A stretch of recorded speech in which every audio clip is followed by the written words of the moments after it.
ਮਾਂ ਤੁਸੀਂ ਜਾਣਦੇ ਹੀ ਹੋ ਕਿ ਕੁਝ ਦਿਨਾਂ ਬਾਅਦ ਸਾਡੇ ਘਰ ਨਵਾਂ ਮਹਿਮਾਨ ਆਉਣ ਵਾਲਾ ਹੈ, ਸਾਡਾ ਬੱਚਾ। ਪਰ ਇਸ ਟਾਈਮ ਸਾਡੀ ਫੁੱਲ ਟਾਈਮ ਕੰਮ ਕਰਨ ਵਾਲੀ ਨੌਕਰਾਣੀ ਵੀ ਆਪਣੇ ਪਿੰਡ ਚਲੀ ਗਈ ਹੈ। ਕਹਿ ਗਈ ਹੈ ਕਿ 2 ਮਹੀਨੇ ਬਾਅਦ ਆਵੇਗੀ। ਹੁਣ ਇੰਨੀ ਜਲਦੀ ਹੋਰ ਕੋਈ ਕੰਮ ਵਾਲੀ ਨਹੀਂ ਲੱਭਣੀ ਤੇ ਤੁਸੀਂ ਵੀ ਭਰਾ ਕੋਲ ਜਾ ਕੇ ਕੈਨੇਡਾ ਬਹਿ ਗਏ ਹੋ। ਕੁਦਰਤ ਨੇ ਪਰੇਸ਼ਾਨ ਹੁੰਦੇ ਹੋਏ ਆਪਣੀ ਮਾਂ ਨੂੰ ਕਿਹਾ।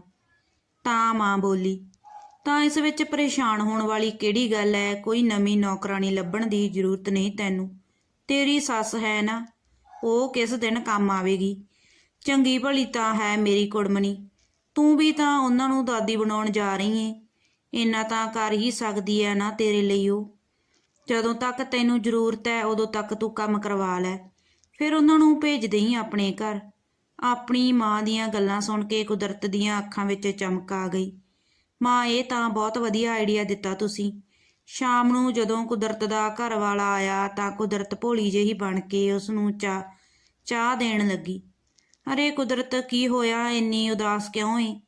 ਮੈਂ ਸੋਚ ਰਹੀ ਸੀ ਕਿ ਆਪਾਂ ਮੰਮੀ ਪਾਪਾ ਨੂੰ ਕੁਝ ਸਮੇਂ ਲਈ ਇੱਥੇ ਬੁਲਾ ਲੈਂਦੇ, ਪਰ ਉਹ ਜਦੋਂ ਪਿਛਲੀ ਵਾਰ ਜਦੋਂ ਅਭਿਰਾਜ ਹੋਇਆ ਸੀ ਉਸ ਦੀ ਵਜ੍ਹਾ ਨਾਲ ਕਿਤੇ ਸਾਸੂ ਮਾਂ ਨਾਰਾਜ਼ ਤਾਂ ਨਹੀਂ? ਅਰੇ ਨਹੀਂ, ਮੈਂ ਆਪਣੇ ਮੰਮੀ ਪਾਪਾ ਨੂੰ ਚੰਗੀ ਤਰ੍ਹਾਂ ਜਾਣਦਾ। ਸਾਡੇ ਬੁਲਾਉਣ 'ਤੇ ਉਹ ਉਸੇ ਟਾਈਮ ਹੀ ਭੱਜ ਚਲੇ ਆਉਣਗੇ। ਉਦੋਂ ਹੀ ਕੁਦਰਤ ਦੇ ਘਰ ਵਾਲੇ ਨੇ ਆਪਣੀ ਮਾਂ ਨੂੰ ਫੋਨ ਲਗਾ ਲਿਆ। ਉਸ ਦੀ ਮਾਂ ਨੇ ਫੋਨ ਚੁੱਕਿਆ ਤਾਂ ਹੈਲੋ ਕਿਹਾ। ਆਪਣੇ ਪੁੱਤਰ ਦੀ ਆਵਾਜ਼ ਸੁਣ ਕੇ ਪਰਮਜੀਤ ਖੁਸ਼ ਹੋ ਗਈ ਤੇ ਆਪਣੇ ਘਰ ਵਾਲੇ ਨਿਹਾਲ ਸਿੰਘ ਨੂੰ ਆਵਾਜ਼ਾਂ ਮਾਰਨ ਲੱਗੀ। ਅੱਜ ਹੀ ਸੁਣਦੇ ਹੋ, ਅੱਜ ਕਰਮਜੀਤ ਦਾ ਫੋਨ ਆਇਆ ਸੀ। ਨਿਹਾਲ ਸਿੰਘ ਦਾ ਜਿਵੇਂ ਕੋਈ ਖੁਸ਼ੀ ਦਾ ਟਿਕਾਣਾ ਹੀ ਨਾ ਰਿਹਾ ਹੋਵੇ। ਅੱਛਾ, ਇੰਨੇ ਦਿਨਾਂ ਬਾਅਦ ਯਾਦ ਤਾਂ ਕੀਤਾ ਉਹਨੇ। ਕੀ ਕਹਿੰਦਾ ਸੀ? ਠੀਕ ਤਾਂ ਹੈ ਉੱਥੇ ਸਭ? ਦਰਅਸਲ ਨੂੰਹ ਦੀ ਡਿਲੀਵਰੀ ਦਾ ਟਾਈਮ ਨਜ਼ਦੀਕ ਆ ਰਿਹਾ ਹੈ ਨਾ, ਤਾਂ ਕਰਕੇ ਆਪਣੇ ਘਰ ਬੁਲਾ ਰਿਹਾ ਸਾਨੂੰ ਦੋਨਾਂ ਨੂੰ। ਪਰ ਅਚਾਨਕ ਹੀ ਪਰਮਜੀਤ ਪਿਛਲੀਆਂ ਗੱਲਾਂ ਨੂੰ ਯਾਦ ਕਰਕੇ ਉਦਾਸ ਹੋ ਗਈ। ਪਿਛਲੇ ਸਾਲ ਹੀ ਪਰਮਜੀਤ ਅਤੇ ਨਿਹਾਲ ਆਪਣੇ ਨੂੰਹ ਪੁੱਤ ਦੇ ਘਰ ਕੁਝ ਦਿਨ ਗੁਜ਼ਾਰਨ ਲਈ ਗਏ ਸੀ। ਉਹਨਾਂ ਦਿਨਾਂ ਨੂੰ ਕੁਦਰਤ ਜਾਣ ਚੁੱਕੀ ਸੀ ਕਿ ਉਸ ਦੀ ਸੱਸ ਸਿੱਧੀ ਸਾਦੀ ਹੈ, ਤਾਂ ਉਸਨੇ ਇਸ ਗੱਲ ਦਾ ਫਾਇਦਾ ਚੁੱਕਣਾ ਸ਼ੁਰੂ ਕਰ ਦਿੱਤਾ। ਆਪ ਸਾਰਾ ਦਿਨ ਇੱਧਰ ਉੱਧਰ ਘੁੰਮਦੀ ਰਹਿੰਦੀ ਤੇ ਸਾਰਾ ਕੰਮ ਆਪਣੀ ਸੱਸ ਦੇ ਸਿਰ ਪਾ ਦਿੰਦੀ। ਪਰ ਨਿਹਾਲ ਸਿੰਘ ਨੂੰ ਇਹ ਸਭ ਕੁਝ ਚੰਗਾ ਨਾ ਲੱਗਿਆ, ਤਾਂ ਉਸਨੇ ਆਪਣੀ ਨੂੰਹ ਕੁਦਰਤ ਨੂੰ ਕਿਹਾ, ਤੇਰੀ ਮੰਮੀ ਦੀ ਉਮਰ ਵਡੇਰੀ ਹੈ, ਉਹ ਕੰਮ ਕਰਦੀ ਥੱਕ ਜਾਂਦੀ ਏ। ਥੋੜਾ ਬਹੁਤਾ ਕੰਮ ਤੂੰ ਵੀ ਕਰ ਲਿਆ ਕਰ।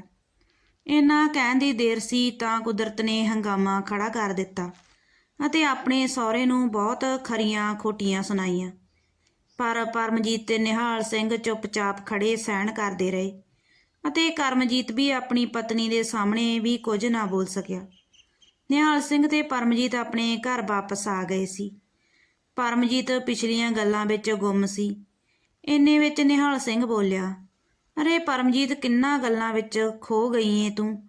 ਅਜੇ ਤੱਕ ਸੋਚੀ ਹੀ ਜਾਨੀ ਏ ਤੂੰ? ਜਲਦੀ ਕਰ, ਸਮਾਨ ਪੈਕ ਕਰਕੇ। ਨਿਹਾਲ ਸਿੰਘ ਨੇ ਕਿਹਾ। ਠੀਕ ਹੈ ਜੀ, ਮੈਂ ਜਰਾ ਜੀਤੀ ਨੂੰ ਕਹਿ ਕੇ ਆਉਣੀ ਆ। ਅਸੀਂ ਕੁਝ ਸਮੇਂ ਲਈ ਆਪਣੇ ਪੁੱਤਰ ਦੇ ਘਰ ਜਾ ਰਹੇ ਹਾਂ। ਜੀਤਾ ਤੇ ਵਿਸ਼ਾਲ ਆਪਣੇ ਗੋਲੂ ਪੁੱਤ ਨਾਲ ਨਿਹਾਲ ਸਿੰਘ ਦੇ ਘਰ ਕਿਰਾਏ 'ਤੇ ਰਹਿੰਦੇ ਸੀ। ਉਹ ਦੋਵੇਂ ਘਰ ਪਰ ਹੀ ਟਿਫਨ ਸਰਵਿਸ ਦਾ ਕੰਮ ਕਰਦੇ ਸੀ। ਨੇੜੇ ਹੀ ਕੁੜੀਆਂ ਦਾ ਹੋਸਟਲ ਸੀ, ਇਸ ਕਰਕੇ ਉਹਨਾਂ ਦਾ ਕਾਰੋਬਾਰ ਬਹੁਤ ਵਧੀਆ ਚੱਲ ਰਿਹਾ ਸੀ। ਅਰੇ ਜੀਤਾ, ਉਹ ਜੀਤਾ ਘਰੇ ਹੀ ਏ? ਪਰਮਜੀਤ ਨੇ ਉਹਨਾਂ ਦੇ ਦਰਵਾਜ਼ੇ 'ਤੇ ਜਾ ਕੇ ਆਵਾਜ਼ ਲਗਾਈ। ਜੀ ਆਂਟੀ ਜੀ। ਜੀਤਾ ਰਸੋਈ ਵਿੱਚੋਂ ਬਾਹਰ ਆਈ। ਅਰੇ ਜੀਤਾ, ਮੈਂ ਆਪਣੇ ਪੁੱਤਰ ਦੇ ਘਰ ਜਾ ਰਹੀ ਹਾਂ। ਮੈਂ ਦਾਦੀ ਬਣਨ ਵਾਲੀ ਹਾਂ। ਅਰੇ ਵਾਹ ਆਂਟੀ ਜੀ, ਇਹ ਤਾਂ ਬਹੁਤ ਖੁਸ਼ੀ ਦੀ ਗੱਲ ਹੈ। ਜੀਤਾ ਬੋਲੀ। ਹਾਂ ਜੀਤਾ, ਸਾਡੇ ਪੁੱਤਰ ਨੇ ਪੂਰੇ 6 ਮਹੀਨੇ ਦੀ ਤਿਆਰੀ ਕਰਕੇ ਆਉਣ ਨੂੰ ਕਿਹਾ ਏ। ਆਪਣੀ ਸਾਰੀ ਤਿਆਰੀ ਕਰਕੇ ਦੋਨੋਂ ਜਾਣੇ ਦੁਪਹਿਰ ਦੀ ਟ੍ਰੇਨ 'ਤੇ ਆਪਣੇ ਪੁੱਤਰ ਕੋਲ ਜਾਣ ਲਈ ਰਵਾਨਾ ਹੋ ਗਏ। ਉਧਰ ਕਰਮਜੀਤ ਵੀ ਉਹਨਾਂ ਨੂੰ ਸਟੇਸ਼ਨ ਤੋਂ ਗੱਡੀ ਵਿੱਚ ਬਿਠਾ ਕੇ ਘਰ ਲੈ ਗਿਆ। ਜਿਵੇਂ ਹੀ ਘਰ ਪਹੁੰਚੇ ਤਾਂ ਨੂੰਹ ਨਾਲ ਮਿਲ ਕੇ ਪਰਮਜੀਤ ਅਤੇ ਨਿਹਾਲ ਸਿੰਘ ਆਪਣੇ ਸਾਰੇ ਮਨਮੁਟਾਵ ਮਿਟਾ ਕੇ ਕੁਦਰਤ ਨੂੰ ਬਹੁਤ ਸਾਰੇ ਆਸ਼ੀਰਵਾਦ ਦਿੱਤੇ। ਪਰਮਜੀਤ ਨੇ ਘਰ ਪਹੁੰਚਦਿਆਂ ਹੀ ਸਾਰੇ ਘਰ ਦੇ ਕੰਮਾਂ ਦੀ ਜ਼ਿੰਮੇਵਾਰੀ ਲੈ ਲਈ। ਸਾਰਾ ਕੰਮ ਜੋ ਕੰਮ ਵਾਲੀ ਬਾਈ ਦੀ ਗੈਰ ਮੌਜੂਦਗੀ ਵਿੱਚ ਵਿਖਰ ਰਿਹਾ ਸੀ। ਪਰਮਜੀਤ ਨੇ ਉਹ ਸਾਰਾ ਕੰਮ ਫੁਰਤੀ ਨਾਲ ਮੁਕਾ ਲਿਆ। ਨੂੰਹ ਦੀਆਂ ਗੱਲਾਂ ਵਿੱਚ ਤਾਂ ਜਿਵੇਂ ਮਿਸ਼ਰੀ ਹੀ ਘੁਲ ਗਈ ਹੋਵੇ। ਸਾਰਾ ਦਿਨ ਮਾਂਜੀ ਮਾਂਜੀ ਕਹਿ ਕੇ ਉਹਨਾਂ ਤੋਂ ਸਾਰਾ ਕੰਮ ਕਰਵਾ ਲੈਂਦੀ ਸੀ। ਕੁਝ ਦਿਨਾਂ ਬਾਅਦ ਕੁਦਰਤ ਨੇ ਇੱਕ ਬੇਟੀ ਨੂੰ ਜਨਮ ਦਿੱਤਾ। ਦਾਦਾ ਦਾਦੀ ਦੇ ਤਾਂ ਜਿਵੇਂ ਪੈਰ ਹੀ ਪੁੰਜੇ ਨਹੀਂ ਲੱਗ ਰਹੇ ਸੀ। ਪਰਮਜੀਤ ਆਪਣੀ ਪੋਤੀ ਨੂੰ ਦੇਖ ਕੇ ਬੋਲੀ, ਹੈ ਜੀ, ਇਹ ਤਾਂ ਜਮਾ ਮੇਰੇ ਤੇ ਹੀ ਗਈ ਹੈ। ਨਹੀਂ ਜੀ, ਮੇਰੀ ਪੋਤੀ ਹੈ, ਇਸ ਦੇ ਨੈਣ ਨਕਸ਼ ਤਾਂ ਮੇਰੇ ਤੇ ਨੇ, ਨਿਹਾਲ ਸਿੰਘ ਬੋਲਿਆ। ਇਸ ਨੇ ਤਾਂ ਮੈਨੂੰ ਗਿੱਲਾ ਕਰ ਦਿੱਤਾ, ਨਿਹਾਲ ਸਿੰਘ ਆਪਣੀ ਪੋਤੀ ਪਰਮਜੀਤ ਨੂੰ ਫੜਾਉਂਦੇ ਹੋਏ ਬੋਲੇ। ਹਸਪਤਾਲ ਦੇ ਵਿੱਚ ਨੇੜੇ ਬੈਠੇ ਸਾਰੇ ਲੋਕ ਹੱਸਣ ਲੱਗ ਪਏ। ਬੇਟੀ ਹੋਣ ਤੋਂ ਬਾਅਦ ਪਰਮਜੀਤ ਨੇ ਆਪਣੀ ਨੂੰਹ ਕੁਦਰਤ ਦੀ ਬਹੁਤ ਸਾਂਭ ਸੰਭਾਲ ਕੀਤੀ।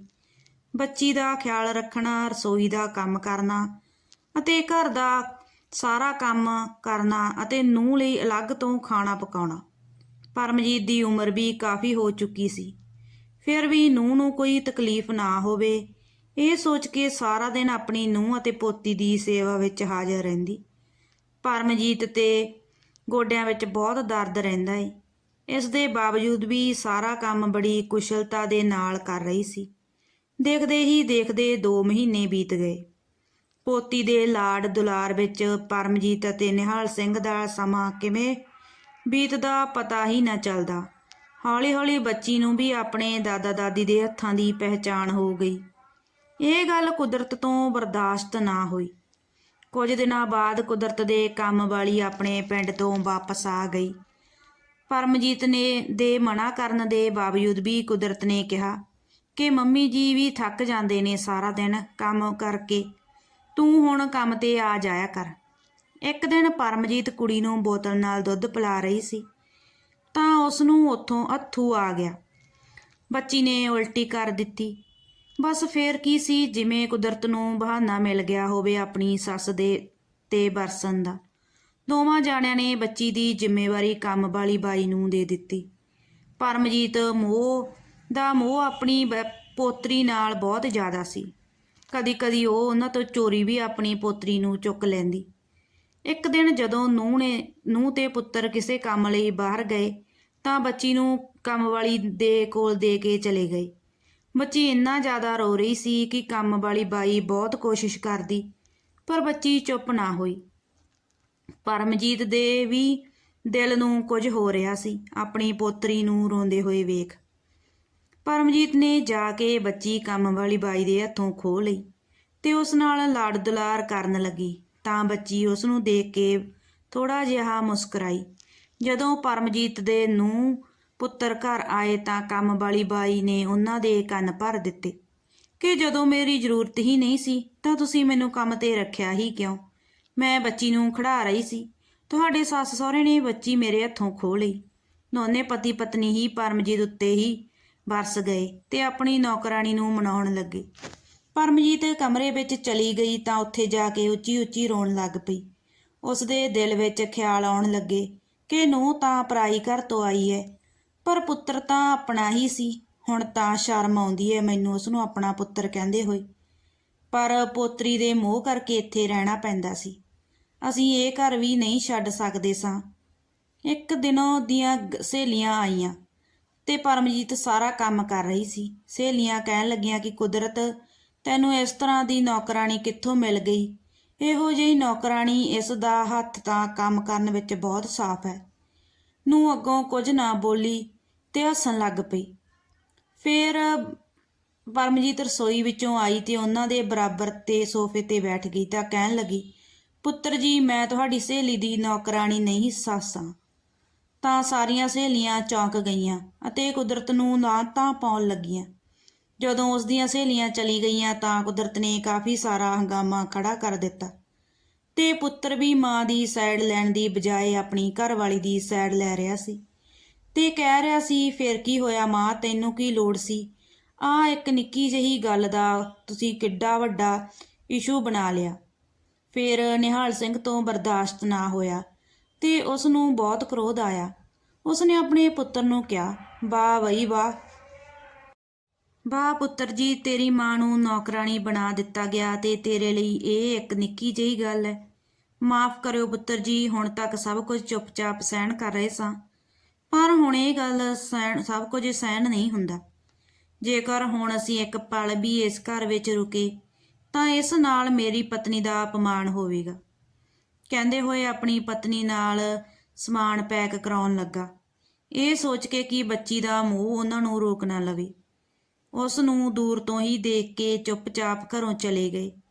ਜਿਸ ਨੂੰਹ ਦੀ ਉਸਨੇ ਇੰਨੀ ਸੇਵਾ ਕੀਤੀ ਸੀ, ਉਸਨੇ ਸਮੇਂ ਬੇਇੱਜ਼ਤੀ ਦਾ ਇਨਾਮ ਦੇ ਕੇ ਉਹਨਾਂ ਨੂੰ ਘਰੋਂ ਰਵਾਨਾ ਕਰ ਦਿੱਤਾ ਅਤੇ ਉਹਨਾਂ ਨੇ ਆਪਣੇ ਪੁੱਤਰ ਨੇ ਵੀ ਉਹਨਾਂ ਨੂੰ ਨਹੀਂ ਰੋਕਿਆ। ਘਰ ਆ ਕੇ ਉਹਨਾਂ ਨੂੰ ਇੱਕ ਪਰੇਸ਼ਾਨੀ ਤੰਗ ਕਰ ਰਹੀ ਸੀ। ਉਮਰ ਦੇ ਇਸ ਪੜਾਅ 'ਤੇ ਜਦੋਂ ਬੱਚਿਆਂ ਦੀ ਸਭ ਤੋਂ ਜ਼ਿਆਦਾ ਜ਼ਰੂਰਤ ਹੁੰਦੀ ਏ, ਉਹ ਕਿਵੇਂ ਗੁਜ਼ਾਰਾ ਕਰਨਗੇ? ਉਹਨਾਂ ਨੇ ਤਾਂ ਆਪਣੀ ਸਾਰੀ ਜਮ੍ਹਾਂ ਪੂੰਜੀ ਆਪਣੇ ਪੁੱਤਰ ਦੀ ਪੜ੍ਹਾਈ ਤੇ ਉਸ ਨੂੰ ਸੈਟਲ ਕਰਨ ਵਿੱਚ ਲਗਾ ਦਿੱਤੀ ਸੀ। ਨਿਹਾਲ ਸਿੰਘ ਬਾਹਰੋਂ ਉੱਠ ਕੇ ਆਪਣੇ ਕਮਰੇ ਵਿੱਚ ਜਾਣ ਲੱਗਾ ਤਾਂ ਅਚਾਨਕ ਹੀ ਉਸਦੇ ਦਿਲ ਵਿੱਚ ਦਰਦ ਹੋਣ ਲੱਗਿਆ ਤਾਂ ਉਹ ਥੱਲੇ ਡਿੱਗ ਪਿਆ। ਪਰਮਜੀਤ ਨੇ ਘਬਰਾ ਕੇ ਜਲਦੀ ਵਿਸ਼ਾਲ ਨੂੰ ਆਵਾਜ਼ ਮਾਰੀ। ਜਦ ਤੱਕ ਉਹ ਆਏ ਤਦ ਤੱਕ ਨਿਹਾਲ ਬੇਜਾਨ ਹੋ ਚੁੱਕਿਆ ਸੀ। ਪਰਮਜੀਤ ਤੇ ਤਾਂ ਜਿਵੇਂ ਦੁੱਖਾਂ ਦਾ ਪਹਾੜ ਹੀ ਟੁੱਟ ਪਿਆ ਸੀ। ਜੀਤਾ ਹੁਣ ਉਹਨਾਂ ਦੇ ਪੁੱਤਰ ਨੂੰ ਫੋਨ ਲਗਾ ਕੇ ਦੱਸ ਦਿੱਤਾ। ਦੋਨੇ ਜਾਣੇ ਆਏ ਤੇ ਅੰਤਿਮ ਸੰਸਕਾਰ ਤੇ ਲੋਕਚਾਰੀ ਨਿਭਾ ਕੇ ਚਲੇ ਗਏ। ਆਪਣੀ ਮਾਂ ਦਾ ਹਾਲ ਚਾਲ ਪੁੱਛਣਾ ਵੀ ਜ਼ਰੂਰੀ ਨਹੀਂ ਸਮਝਿਆ ਤੇ ਉਹ ਉੱਥੋਂ ਚਲੇ ਗਏ। ਪਰਮਜੀਤ ਬਿਲਕੁਲ ਇਕੱਲੀ ਰਹਿ ਗਈ ਸੀ ਕਿਉਂਕਿ ਜੀਤਾ ਤੇ ਵਿਸ਼ਾਲ ਵੀ ਆਪਣੇ ਘਰ ਚਲੇ ਗਏ। ਉਹਨਾਂ ਨੇ ਆਪਣਾ ਘਰ ਖਰੀਦ ਲਿਆ ਸੀ। ਪਰ ਪਰਮਜੀਤ ਸੋਚ ਰਹੀ ਸੀ ਕਿ ਘਰ ਦਾ ਖਰਚ ਕਿਰਾਏ ਤੋਂ ਚੱਲਦਾ ਸੀ ਤੇ ਜੀਤਾ ਹੁਣ ਆਪਣੇ ਘਰ ਚਲੀ ਗਈ। ਹੁਣ ਮੇਰਾ ਖਰਚ ਕਿਵੇਂ ਚੱਲੇਗਾ? ਇਸ ਤਰ੍ਹਾਂ ਸੋਚ ਰਹੀ ਸੀ, ਨਾਲੇ ਅੰਦਰ ਹੀ ਅੰਦਰ ਰੋ ਰਹੀ ਸੀ।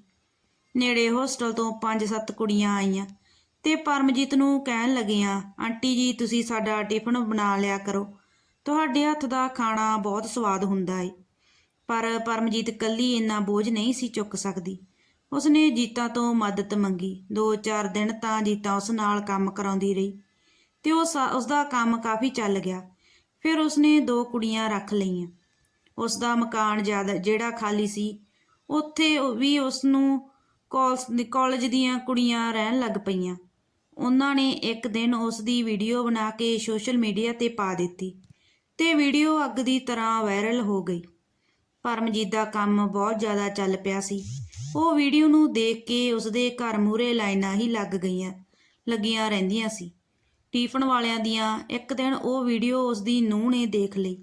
ਉਸਦੇ ਘਰ ਮੂਹਰੇ ਲਾਈਨਾਂ ਲੱਗੀਆਂ ਦੇਖ ਕੇ ਉਸਦੀਆਂ ਅੱਖਾਂ ਅੱਡੀਆਂ ਦੀਆਂ ਅੱਡੀਆਂ ਹੀ ਰਹਿ ਗਈਆਂ। ਵੀਡੀਓ ਉਸਦੇ ਆਪਣੇ ਘਰ ਵਾਲੇ ਨੂੰ ਦਿਖਾਈ। ਕਹਿਣ ਲੱਗੀ, ਤੁਹਾਡੀ ਤਾਂ ਤਨਖਾਹ ਹੀ ਬਹੁਤ ਘੱਟ ਹੈ, ਆਪਣੇ ਘਰ ਦਾ ਗੁਜ਼ਾਰਾ ਚੱਲਦਾ ਹੀ ਤੇ ਮੰਮੀ ਜੀ ਤਾਂ ਬਹੁਤ ਕਮਾ ਰਹੇ ਨੇ, ਉਹਨਾਂ ਕੋਲੇ ਤਾਂ ਬਹੁਤ ਪੈਸਾ ਏ। ਕਿਉਂ ਨਾ ਆਪਾਂ ਮੰਮੀ ਜੀ ਕੋਲ ਚਲੇ ਜਾਈਏ, ਹੁਣ ਕਿਹੜਾ ਪਾਪਾ ਜੀ ਹੈਗੇ ਨੇ, ਨਾਲੇ ਉਹਨਾਂ ਦਾ ਇਕੱਲਾਪਣ ਵੀ ਦੂਰ ਹੋ ਜਾਊ। ਕਰਮਜੀਤ ਵੀ ਆਪਣੀ ਘਰਵਾਲੀ ਦੇ ਪਿੱਛੇ ਲੱਗ ਅਗਲੇ ਦਿਨ ਹੀ ਟ੍ਰੇਨ ਚੜ੍ਹੇ ਤਾਂ ਆਪਣੀ ਮਾਂ ਦੇ ਘਰ ਚਲੇ ਗਏ।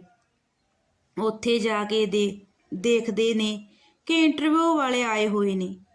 ਉਸ ਦੀ ਮਾਂ ਦੇ ਘਰ ਤੇ ਲਾਈਨਾਂ ਲੱਗੀਆਂ ਹੋਈਆਂ ਨੇ ਟਿਫਨ ਵਾਲਿਆਂ ਦੀਆਂ। ਬਹੁਤ ਭੀੜ ਸੀ ਉੱਥੇ ਤੇ ਉਹ ਇੱਕ ਪਾਸੇ ਹੋ ਕੇ ਖਲੋ ਗਏ। ਪਰਮਜੀਤ ਨੇ ਉਹਨਾਂ ਨੂੰ ਦੇਖ ਤਾਂ ਲਿਆ ਸੀ ਪਰ ਦੇਖ ਕੇ ਵੀ ਨਜ਼ਰਅੰਦਾਜ਼ ਕਰ ਦਿੱਤਾ। ਜਦੋਂ ਥੋੜੀ ਭੀੜ ਘੱਟ ਹੋਈ ਤਾਂ ਉਹਨਾਂ ਨੇ ਜਾ ਕੇ ਆਪਣੀ ਮਾਂ ਦੇ ਪੈਰੀਂ ਹੱਥ ਲਾਏ ਤੇ ਸਤਿ ਸ਼੍ਰੀ ਅਕਾਲ ਬੁਲਾਈ। ਪਰਮਜੀਤ ਨੇ ਚੁੱਪਚਾਪ ਦੋਨਾਂ ਨੂੰ ਆਸ਼ੀਰਵਾਦ ਦਿੱਤਾ ਤੇ ਆਪਣੀ ਪੋਤੀ ਨੂੰ ਚੁੱਕ ਕੇ ਪਿਆਰ ਕੀਤਾ। ਬਾਅਦ ਵਿੱਚ ਚੁੱਪਚਾਪ ਆਪਣੇ ਕੰਮ ਵਿੱਚ ਲੱਗ ਗਈ। ਪਿੱਛੋਂ ਕਰਮਜੀਤ ਨੇ ਆਵਾਜ਼ ਮਾਰੀ ਤਾਂ ਮਾਂ, ਅਸੀਂ ਤੇਰੇ ਕੋਲ ਰਹਿਣ ਵਾਸਤੇ ਆਏ ਹਾਂ, ਸਾਨੂੰ ਮਾਫ਼ ਕਰ ਦਿਓ। ਪਰ ਪਰਮਜੀਤ ਨੇ ਬਹੁਤ ਕ੍ਰੋਧ ਨਾਲ ਉਹਨਾਂ ਵੱਲ ਦੇਖਿਆ ਤੇ ਕਿਹਾ, ਅੱਛਾ, ਪਰ ਮੈਂ ਤੁਹਾਡੇ ਨਾਲ ਨਹੀਂ ਰਹਿਣਾ ਚਾਹੁੰਦੀ। ਮੈਂ ਇਸ ਬੁਢਾਪੇ ਵਿੱਚ ਇੱਜ਼ਤਦਾਰ ਲੋਕਾਂ ਵਾਂਗ ਰਹਿਣਾ ਚਾਹੁੰਦੀ ਹਾਂ, ਕਿਸੇ ਦੇ ਘਰ ਦੀ ਕੰਮ ਵਾਲੀ ਬਾਈ ਬਣ ਕੇ ਨਹੀਂ। ਹੁਣ ਇਹ ਲੋਕ ਹੀ ਮੇਰਾ ਪਰਿਵਾਰ ਹਨ। ਪਰ ਮਾਂ, ਇਸ ਘਰ ਤੇ ਸਾਡਾ ਵੀ ਤਾਂ ਕੁਝ ਹੱਕ ਹੈ, ਕੁਦਰਤ ਨੇ ਕਿਹਾ। ਅਸੀਂ ਤੁਹਾਡੇ ਲਈ ਉਸ ਦਿਨ ਹੀ ਮਰ ਗਏ ਸਾਂ ਜਿਸ ਦਿਨ ਤੁਸੀਂ ਸਾਨੂੰ ਬੇਇੱਜ਼ਤ ਕਰਕੇ ਆਪਣੇ ਘਰੋਂ ਜਾਣ ਲਈ ਕਿਹਾ ਸੀ। ਤੁਸੀਂ ਬਹੁਤ ਦੂਰੋਂ ਆਏ ਹੋ ਤੇ ਥੱਕ ਗਏ ਹੋ, ਥੋੜਾ ਬਹੁਤਾ ਆਰਾਮ ਕਰੋ ਤੇ ਕੁਝ ਖਾਓ ਪੀਓ, ਤੁਹਾਨੂੰ ਭੁੱਖ ਲੱਗੀ ਹੋਵੇਗੀ। ਰਸਤੇ ਦੇ ਲਈ ਵੀ ਤੁਹਾਡੇ ਲਈ ਟਿਫਨ ਪੈਕ ਕਰਵਾ ਦਿੰਦੀ ਹਾਂ। ਇੰਨਾ ਕਹਿ ਪਰਮਜੀਤ ਆਪਣੇ ਕੰਮਾਂ ਵਿੱਚ ਮਸਤ ਹੋ ਗਈ। ਪਰ ਨੂੰ ਪੁੱਤ ਪਰਮਜੀਤ ਦੇ ਪੈਰਾਂ ਵਿੱਚ ਡਿੱਗ ਗਏ ਤੇ ਉਹਨਾਂ ਦੀਆਂ ਅੱਖਾਂ ਵਿੱਚ ਅਜੇ ਵੀ ਲਾਲਚ ਦੀ ਪੱਟੀ ਵੱਜੀ ਹੋਈ ਸੀ। ਪਰ ਪਰਮਜੀਤ ਨੇ ਇੱਕ ਨਾ ਸੁਣੀ ਉਹਨਾਂ ਦੀ ਤੇ ਚੁੱਪਚਾਪ ਉੱਥੋਂ ਚਲੇ ਗਏ। ਅੱਜ ਪਰਮਜੀਤ ਦੇ ਚਿਹਰੇ ਤੇ ਸੰਤੁਸ਼ਟੀ ਦੇ ਭਾਵ ਅਤੇ ਮਾਣ ਭਰੀ ਮੁਸਕਰਾਹਟ ਸੀ। ਇਹ ਕਹਾਣੀ ਤੁਹਾਨੂੰ ਕਿਵੇਂ ਲੱਗੀ ਸਾਨੂੰ ਕਮੈਂਟ ਕਰਕੇ ਜ਼ਰੂਰ ਦੱਸਣਾ ਅਤੇ ਚੈਨਲ ਨੂੰ ਸਬਸਕ੍ਰਾਈਬ ਵੀ ਜ਼ਰੂਰ ਕਰਨਾ। ਧੰਨਵਾਦ।